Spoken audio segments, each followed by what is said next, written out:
And it's a strange one because some of you have been through it already. Some of us are just coming into that moment. It's difficult, isn't it? It's so hard. And I've heard people, when my kids were younger, people talking about it and that empty nest syndrome and blah, and I thought, oh, that'll be fun, I can't wait.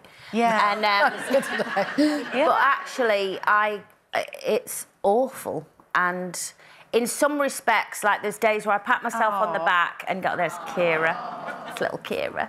And that's big Kira. And, yeah, I have real serious mother-daughter envy, because she's gorgeous. Anyway, so I sometimes have those moments where I pat myself on the back and go, you know, you've done well, good job. You've got them all there. You've got them all to adulthood. And they've got good work ethic and they're, you know, they've grown up lovely.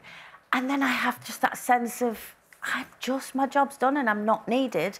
And then something as simple as this happened today and I nearly cried.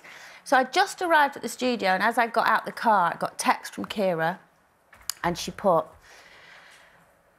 Mom, I really can't make porridge like you. It's turned out all lumpy and horrible. And it was like someone had handed me a winning lottery ticket. Because I thought, if I'm only needed to make the porridge, I'm needed. I know. And I get it. I was so emotional. How pathetic am I? No, get it. I get it. And of course, now every time a child leaves, you just buy another animal. I know. Well, I am replacing them with animals, yeah. She's got another horse and 2 pygmy goats yesterday. Did you? Yeah. Yes. I am Mrs. Doolittle. You are. She is.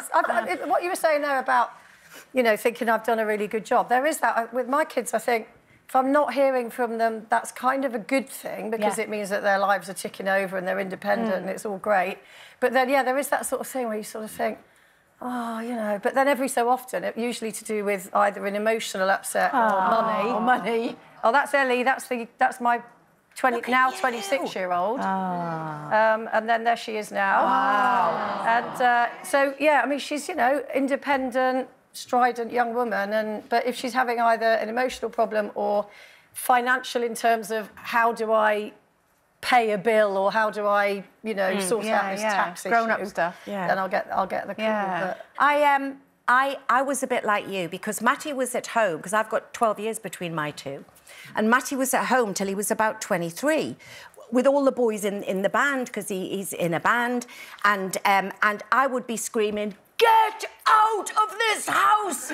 I am sick of you all living here and eating me out of house and home. Now I would give anything for them. There he is. I would give anything for them to back. So the fact is, and Matt's nearly 30. He'll be 30 on the 8th of April, which he keeps reminding me, Mum, I'm 30. Mum, I'm 30. I just don't know how that basically because he's all around the world, I never know where he is from one place. So I'll sort of, I'll send him a text and I'll send him another text. By the third text, if he hasn't answered, I threaten to put sort of some new child pictures on Twitter or something. And he sends me a picture back of the mother from The Sopranos, the one who goes, you don't call, you don't ring, you don't write.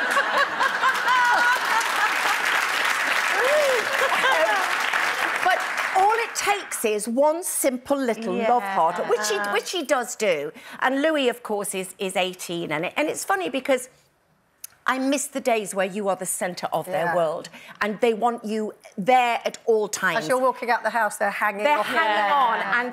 And I've been on tour for nearly a year now and it's too long. It's been great, but it's too long for me.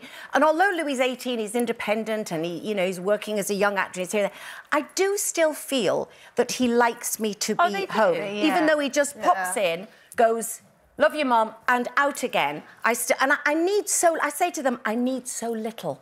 I just need that little reassurance, the little text, and they do. And you're about to have a half empty nest, aren't you? Yeah, it's interesting because Finn is 18 this year, and obviously we're now going through the applications for colleges, universities moving away, and it's funny because you do think, oh yeah, brilliant, only so many years, and then they'll be gone, and then I can have all my independence back. Look, that's him as a weeny little thing, and then this is him as when this is how he is now. That's impossible. I know. How does this happen? And it's so strange because obviously he's thinking of all these different colleges and things, and I'm finding myself saying, London's got some very, very good...